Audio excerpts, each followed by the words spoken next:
O algoritmo distorceu a nossa percepção de realidade. Eu vou explicar um pouco mais como é que eu cheguei nessa ideia, porque na verdade eu só percebi isso conversando com outras pessoas.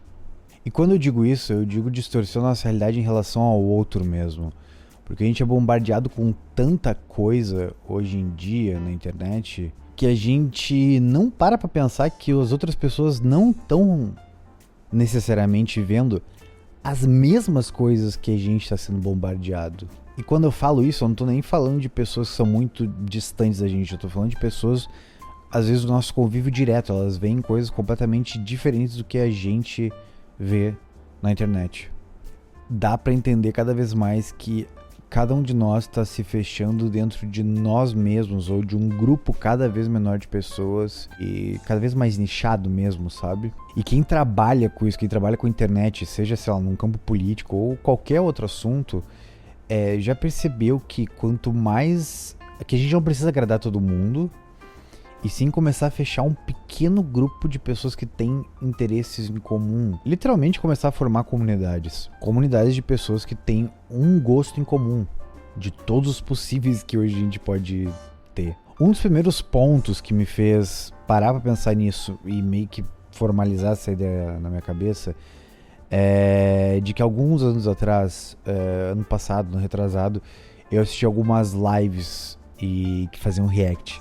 E um dos grandes assuntos que pipocou nessas lives foram os canais de Red Pill. E eu lembro que toda semana tinha reacts, enfim, que são vídeos reagindo a outros vídeos normalmente, de coisas que essa galera da Red Pill, eles falavam, coisas absurdas. Então eram vídeos reagindo a esses absurdos que eles falavam. E eu não sei se você já tá familiarizado um pouco com essa ideia. Existem hoje podcasts para esse nicho específico da galera Red Pill, que eles já entrevistaram inclusive pessoas bem famosas assim na internet e fora da internet. E o que começou a bater assim foi perceber que eles não abordam só um assunto específico, então eles começam a linkar vários assuntos que de alguma forma em geral linkam com esse assunto principal que é a Red Pill. E aí, dando alguns passos para trás, não sei se você sabe qual que é a ideia da Red Pill, mas enfim, eles linkam diversos assuntos, decepções amorosas, homens, meninos e homens na verdade, que foram rejeitados por mulheres, então que têm decepções amorosas. Eles conseguem fazer alguma conexão com Bitcoin, o desenvolvimento pessoal e a valorização do homem enquanto uma figura importante na sociedade. Obviamente todos eles são anarcocapitalistas, que é meio que uma visão, uma ideia política libertária, onde é defendido a ideia da soberania do indivíduo através da propriedade privada e do livre mercado, ou seja, cada um por si, e é isso aí. Enfim, um dos pontos que eles defendem é que a mulher tem uma espécie de valor de mercado nos primeiros anos ali da juventude, e depois dos 30 esse valor começa a decair. Sim, é literalmente essa a ideia que eles têm. Então meio que tudo isso tá empacotado, envelopado dentro da ideia da Red Pill. Resumidamente é isso, tá? Mas aí como a gente explica isso? São homens ou meninos que acabaram de passar pela adolescência, que é uma fase difícil de fato, e que eles têm diversos pontos em comum, e eles começam então a abraçar essas ideias gerais e colocar dentro de um pacote e entregar para essas pessoas, para esses meninos e para os homens também, na verdade, uma solução. E a solução é a Red Pill. Para ser bem sincero, eu nunca conheci alguém da minha convivência diária que tivesse tido algum tipo de contato com esse rolê da Red Pill. E aí, algumas semanas atrás, eu tava conversando com alguns amigos sobre a série Adolescência da Netflix, que traz, né, bastante sobre esse assunto. E a gente tava conversando sobre a série no geral, sobre o teor, e aí eu lembro que eu falei que eu, sei lá, eu entendi a comoção ao redor disso tudo, mas pra mim não era nenhuma novidade, assim, porque eu já tava acompanhando meio que esse movimento, e acompanhando não quer dizer que eu simpatizo, inclusive se tiver um espectro, eu tô exatamente do lado contrário a Red Pill. Mas enfim, a gente ficou discutindo sobre isso, e aí eu mostrei pra eles alguns desses vídeos, desses reacts sobre esse canal específico que tem um podcast sobre isso, e eles ficaram horrorizados com as abordagens feitas e as coisas que eram faladas nesse podcast, assim, porque eles nunca tinham ouvido falar disso. O que pra mim serviu pra entender que a internet, e eu acho que esse é o primeiro passo, assim, pra gente entender que hoje a internet tem de tudo, absolutamente de tudo, sobre todos os assuntos, sobre todas as histórias, sobre tudo. Tudo tá disponível pra gente hoje na palma da nossa mão. Eu adoro essa expressão. E cada pessoa pode consumir coisas diversas e de alguma forma essas coisas diversas podem se encontrar num ponto em comum. E nisso o algoritmo é muito bom, independente de qual seja a rede social. O algoritmo está muito bem desenvolvido para começar a conectar essas coisas extremamente diversas e começar a colocar a gente em grupos, em comunidades que tenham todos esses assuntos diversos em comum. O segundo exemplo pra mim disso é que eu trabalho com um amigo que é fotógrafo. E a gente tava no meio de um trabalho e tal, e aí eu sugeri na verdade a gente fazer um tipo de ideia, e ele falou, sim, exatamente como o fulano faz. E aí eu falei, putz, eu não sei quem é essa pessoa. E eu lembro que de momento ele ficou muito tipo, como é que tu não conhece esse cara? E depois, parando pra pensar, eu entendi a surpresa dele em eu não conhecer um fotógrafo da nossa área. Porque eu não trabalho diretamente com fotografia esportiva, que é nesse caso, mas eu faço direção de alguns projetos que são de esporte. Mas ele é fotógrafo de esporte, então é meio natural que ele acompanhe outros fotógrafos de esporte. Então aquilo pra ele deve ser uma coisa recorrente, de ele ficar recebendo muito conteúdo, de ele ficar assistindo muito material, muita coisa de fotografia esportiva. E eu não, porque mesmo que eu me interesse por fotografia, eu busco em outros lugares, não necessariamente na área que eu atuo específico. Então eu entendi essa coisa dele de tipo, putz, como é que tu não sabe? Ou melhor, como é que tu não conhece o trabalho desse cara, sabe? E assim, esse cara que ele trouxe como referência é um fotógrafo meio famoso nesse meio. Mas aí eu volto ao ponto central, é nesse meio, é nesse grupo, nessa comunidade, nesse nicho. E aí, volta pro ponto inicial. Às vezes eu sinto que a gente tá esquecendo que a gente tá sendo moldado naquilo que a gente consome, que eu consumo. E as pessoas que estão à minha volta, os meus amigos, as pessoas com que eu trabalho, as pessoas com que eu convivo diariamente, elas podem nunca ter sido atingidas por esse tipo de coisa que eu consumo todos os dias. Eu vejo muito essa discussão sobre a epidemia de solidão. Eu também vejo a discussão de as pessoas não entenderem como é que a extrema-direita, por exemplo, consegue trazer tanta gente para eles. É interessante perceber que quem normalmente a gente viu, enfim, fazer oração para pneu, ficar na frente de quartel acampado, a grande maioria eram pessoas mais idosas, que naturalmente, quando chegam numa idade um pouco mais avançada, tendem a se tornar pessoas mais solitárias. E é aí que eles acertam, porque eles usam mecanismos ou interesses que essas pessoas mais velhas têm para chegar nelas e a partir daí começar a jogá-la para dentro de comunidades que tenham diversos interesses em comum, inclusive os interesses que a extrema-direita tem. E no marketing isso é um conceito muito conhecido e eu já vi alguns criadores de conteúdo usando isso como referência, que é o funil. É o funil de venda, se não me engano, no marketing que fala, mas eu já vi alguns criadores de conteúdo usar como funil de conteúdo, que é que tu pensa num funil literalmente, tipo aqui é o começo dele e aqui é a ponta dele. E aí as pessoas vão entrando nesse funil de conteúdo a partir de conteúdos diversos. Por exemplo, pegando o exemplo de Red Pill novamente, sei lá, valorização do homem, Bitcoin, anarcocapitalismo, alguma questão ligada a desenvolvimento pessoal. Eles entraram no funil. E aí esse funil vai afunilando, então cada vez mais tu traz mais esses assuntos, mais. E a ponta do funil, que é onde talvez poucas pessoas vão entrar, é uma comunidade, enfim, pode ser, sei lá, um canal de Telegram, um canal de WhatsApp, onde estão todas as pessoas que entraram aqui e continuaram nesse funil e chegaram no final. Enfim, é isso. Daí estão num grupo de WhatsApp com mais, sei lá, 500 pessoas que passaram por todo esse funil, que tem todos os interesses em comum e, enfim, chegaram na ponta.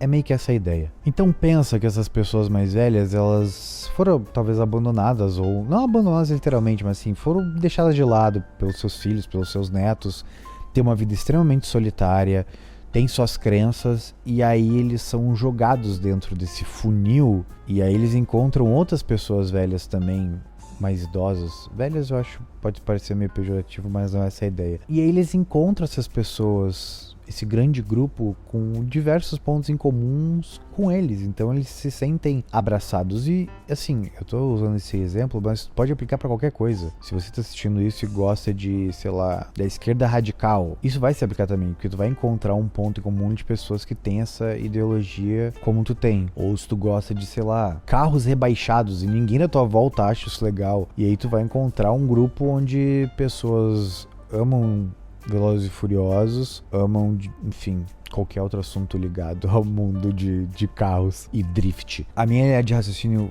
vai para que os marqueteiros, principalmente, já entenderam isso há muito tempo. E a minha linha de raciocínio vai para o lugar de que marqueteiros, criadores de conteúdo, diversas linhas de pessoas já entenderam que eles podem fazer isso e começaram a conseguir criar essas células, essas comunidades, essas pessoas com diversos interesses em comum e colocar todas elas no mesmo lugar.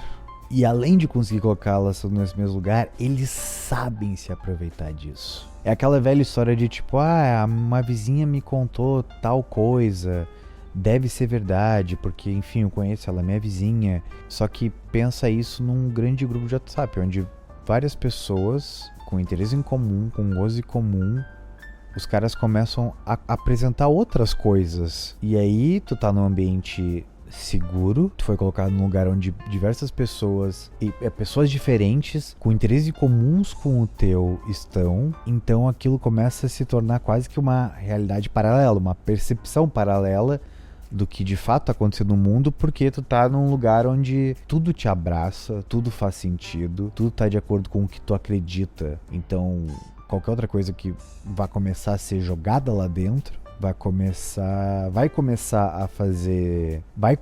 a se tornar realidade. Eu acho que esse é o pulo do gato. Como que a gente explica a ascensão dos legendários? Como que são homens que têm diversas fraquezas, não querem dividir com a sua família, com a sua esposa, e querem ser homens mais fortes e se tornar protetores do lar. Então eles conseguem encontrar num grupo que decide subir a porra de uma montanha essa união, porque são diversos outros homens, chefes de família e protetores do lar que se unem e têm problemas em comum, e têm dores em comum, e têm fraquezas em comum, mas eles também têm um objetivo em comum. Então acho que isso explica. Mas a gente pode replicar isso pra qualquer outra coisa. Por exemplo, os grupos de K-pop, as pessoas que adoram, sei lá, Sabrina Carpenter, a Taylor Swift, são todas pessoas com um interesse em comum. E daí a partir daquilo ali, qualquer coisa pode ser feita ou moldada dentro daquela realidade, porque todo mundo tem o mesmo gosto em comum ali. E eu tô trazendo alguns exemplos aqui que são completamente longe da minha realidade. Todos os grupos que eu mencionei aqui, eu não tô dentro de nenhum deles, eu não, sei lá, não são interesses que eu tenho, a não ser talvez um pouco dos carros, mas é mais uma coisa aleatória que eu gosto do que necessariamente eu faço parte. Mas é incrível como hoje a gente consegue ter esses exemplos. E não, e todos os grupos que eu mencionei são grupos um pouco relevantes e grandes, mas a gente pode também ter grupos extremamente pequenos, com esses interesses em comum, talvez que não sejam tão comuns, mas que, enfim, eles encontram alguns participantes, pessoas. E assim, eu acho incrível que isso pode criar e podem nascer comunidades incríveis a partir daí, mas também pode formar realmente seitas, por assim dizer. E aí, saindo desse lugar digital, a gente pode encontrar esses grupos com pessoas ao nosso redor. Então, daqui a pouco tu tem um amigo que também gosta da mesma coisa que tu e vocês compartilham esse gosto. Eu acho que meio que naturalmente há muitos anos atrás as coisas talvez não, com certeza eram assim, mas eu acho que o aprofundamento, o contato que pode ser diário e um grupo muito maior de pessoas com gostos comuns só foi possível por conta da internet, por causa do trabalho do algoritmo em conseguir juntar todos esses grupos em espaços online em que eles podem ser atingidos, receber coisas sobre esse interesse diariamente. Eu gosto muito de pensar e fazer um paralelo com antigamente. E antigamente, pensa que o nosso canal informativo principal de, sei lá, basicamente todo mundo era rádio ou televisão. Mas vamos pegar a televisão como exemplo. Era bem comum a gente se informar, todo mundo se informar pelo que, sei lá, o Jornal Nacional às 8 da noite noticiava. Então era meio que a partir dali formado um senso comum, e não necessariamente eu concorde que era melhor, porque esse é um ponto, porque todo mundo era guiado só por um meio de comunicação, o Jornal Nacional, a Rede Globo. Então todo mundo se informava pelo mesmo lugar, do mesmo ponto, era quase que uma percepção de realidade mais alinhada, ou só mais generalista mesmo, mas enfim, tava todo mundo seguindo meio que a mesma linha. E hoje com a internet não tem mais isso, a gente tem, sei lá, canais de fofoca de celebridades ou subcelebridades, porque tem gente que adora fofoca e tem portais que ficam o dia inteiro enchendo essas pessoas com conteúdo de fofoca, porque é o que elas querem ver. E como eu disse anteriormente, não é nem que eu ache ou goste, eu acho que antigamente era melhor, mas o ponto pra mim é que eu tenho quase que absoluta certeza de que a gente não tá preparado para essas mudanças tão rápidas. Se a gente for parar a pensar, há 20 anos atrás, talvez 20 anos atrás já estava um pouco mais evoluído a internet, mas eu acho que é mais seguro falar nos últimos 5 a 10 anos, a nossa percepção de realidade mudou muito. Eu acho que a gente não tá, o nosso cérebro não está conseguindo acompanhar a velocidade que as coisas têm mudado e como o mundo funciona hoje e como a nossa percepção de realidade está sendo distorcida diariamente e cada vez mais rápido também. Então não é que eu acho que antes era melhor, mas eu acho que as coisas eram um pouco mais lentas e por isso a gente está caindo, entrando, e parece que a gente entrou num funil, e aquele funil, as pessoas à nossa volta toda, nosso círculo de amigos não tá entrando necessariamente nesse mesmo funil que a gente, e nós temos certeza absoluta de que aquilo é a verdade absoluta, é a realidade, e que todas as pessoas estão sabendo do que a gente tá vendo, ou do que a gente tá sendo bombardeado. Porque se eu tô vendo, é óbvio que as pessoas também vão saber disso, mas não, é exatamente esse o ponto. Talvez ninguém à tua volta esteja com a mesma ideia que tu tem da realidade, porque a tua realidade é completamente paralela da outra pessoa, porque ela tá em outro funil, ela tá em outro buraco, em outros assuntos completamente diferentes da tua. Mas enfim, esse assunto tem martelado minha cabeça nas últimas semanas. Talvez tenha ficado um pouco confuso, mas eu tô só sendo franco sobre uma coisa que em algum momento ela bateu na minha cara e eu fiquei pensando, caramba, meu, a gente tá muito fudido. Só que talvez eu não tenha nem percebido ainda o quão fudido a gente tá. Mas se você gostou desse assunto, se você gostou dessa conversa, entre para a nossa comunidade, para a nossa seita. Não, brincadeira. Mas vão ter outros episódios aí. Já tem outros episódios disponíveis, outros vídeos. Deixe seu like, é muito importante. Siga o canal, acompanhe aí que toda semana vai ter conteúdo novo com essas discussões mais... sei lá que tipo de discussão é essa, só coisa que passa pela minha cabeça. Mas o mais importante, deixa um comentário sobre o que você acha que... como o algoritmo tem influenciado na tua vida, na vida dos seus amigos, ou até situações que talvez você já tenha passado por conta da internet, porque eu realmente fico interessado em saber as vivências das outras pessoas quando se trata de como a gente tem sido enclausurado dentro da internet em alguns aspectos. Mas é isso. Espero não ter trazido algum quadro de depressão para quem tá ouvindo isso daí. Mas eu acho que são é pertinente a gente pelo menos falar sobre isso e meio que às vezes perceber, não necessariamente que a gente vai ter algo pra fazer, mas perceber já é importante. E é isso. Até a próxima.